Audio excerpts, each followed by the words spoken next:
say something. Yeah. She wants me to talk. Apparently, that's all I do.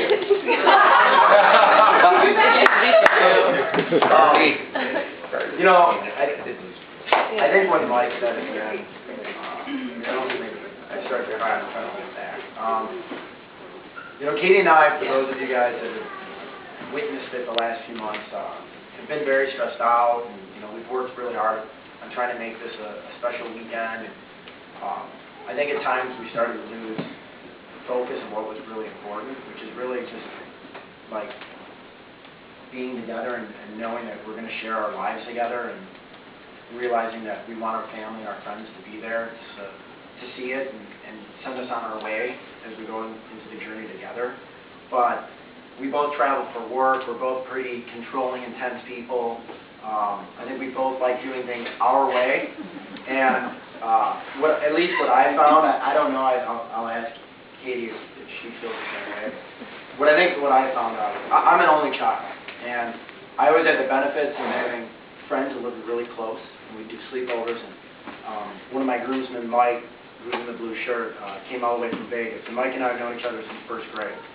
He also is an only child, and so we were sort of like childhood brothers, and we could always sleep over at each other's house, and I could do 2-3 days at his parents', or he could do it at ours, and like it was okay. But anytime we got in an argument, like, you just went home. Like, you take your toys and you go home. And over the course of time, pretty much since I got to college, what I've learned is, as much as I love people and I love being around them, that sometimes you have to yield a little bit to the people around you. And this has been a very humbling experience for me. The whole idea of, you know, proposing and the idea of getting married and planning a wedding with somebody who I love so much, and somebody who I just want to make happy, and somebody that inspires me. I mean, one of the things that I knew that Katie was the one was that she challenges me. And what I always said was that I wanted to find somebody that would make me a better person, somebody that would push me to be the best that I could be. And I think my friends that are here have always been those guys. And I think my family has always done that. And I know that Katie, when we talk about this, she says the same thing. She's like, I know I can be a pain in the butt. I know I can be hard. And I know I can be hard on my mom. I know I can be hard on you. And I think what we've both gone through is a very humbling process. And what I'm excited about at this point, and I think what you're excited about, is that tomorrow the process will be over and the fun begins. And we know that it doesn't just end. We know that every day there will be times when it's a challenge. And I think we're looking forward to it, but I think every day you learn a little bit more about yourself and about the other person that you love. And hopefully over time, keep getting better at it. I don't think it ever stops. I think, 40 years from now, we're still going to be figuring things out. Katie was, one of the things that was important to us this weekend was that our friends and our family could be with us and could enjoy the weekend. And I think we've kicked that off. We've gotten really lucky. Blackhawks won the championship. They had a huge parade. It was like, wow, this is so cool, especially because of the Chicago thing. This house specifically we wanted to do. It's a very special house to me. 10 years ago, or actually it's now been 11 years ago, my dad passed away. And one of the things that he pushed me on really, really hard was school. And when he passed away, a little bit after he had passed away, I had an opportunity to start volunteering. And the first place I volunteered was at Northwestern with the Alumni Association. This is the home of the Alumni Association, and this is the first place I ever came to a meeting. I ended up getting a boss because I ended up getting a job, not working at Northwestern, working for a guy who was an alum, who basically became my mentor, and I think filled a lot of the void of my dad being gone. Many years later, volunteering again, Katie and I are sitting at a Starbucks, and I'm talking about this job that I hate, and I'm not happy, and it was in insurance. Northwestern, this opportunity popped up where I was actually going to come back and work at the school, and I'd be working sometimes in this building and sometimes in my office. And Katie was one of the most influential people in that decision. She was like, don't worry about the money, don't worry about the career decision, worry about being happy, worry about enjoying what you do, worry about making a difference in somebody else's life. that's why you exist. And I can't thank her enough for being the person that pushed me out of the comfort zone and said, you know, you have to take a chance sometimes. And it wasn't too far after that I realized that, and it hit me like a ton of bricks one day, that this is the person I wanted to be with for the rest of my life. And Katie, for all the things that you've done and for all the things you've put up with me on and all the pain in the ass, I really, I love you so much, and I appreciate it.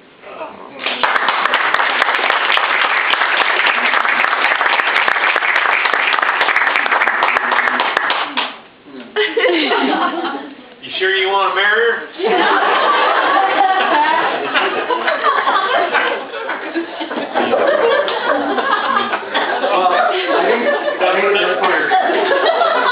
We'll just give you some logistics.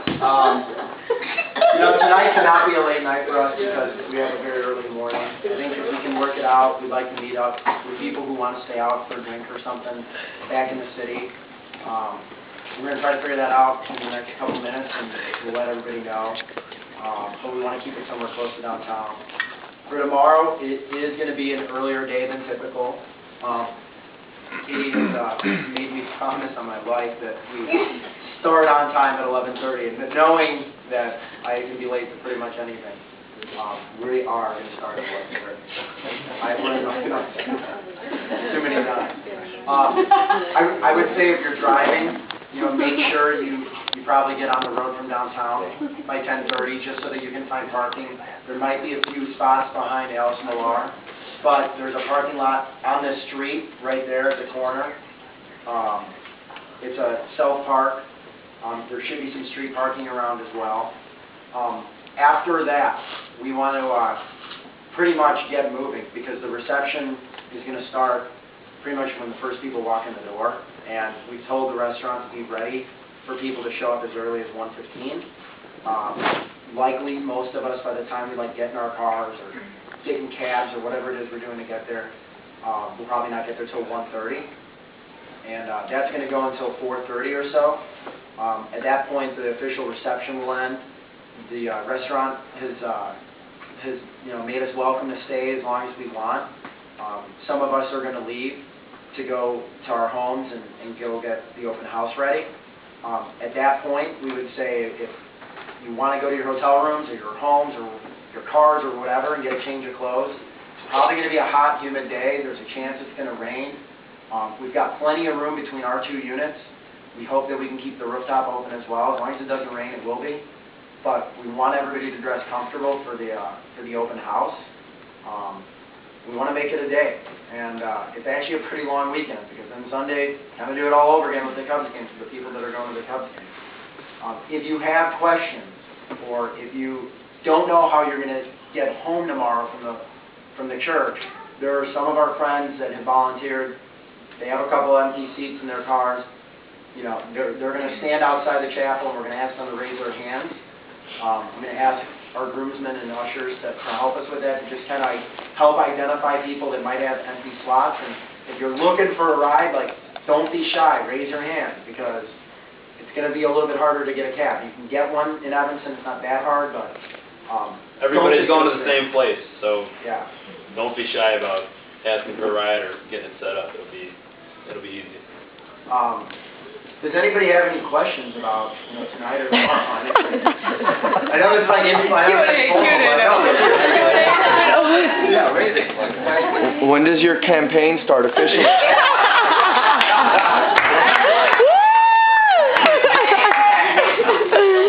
Yeah, I'm driving. I'm just campaign man. We just got to talk to Richie to get retired. Well, again, thank you so much for making the effort to be here with us this weekend. We hope you have a great time. And most importantly, thank you for your love and support. And have a great weekend. Yay!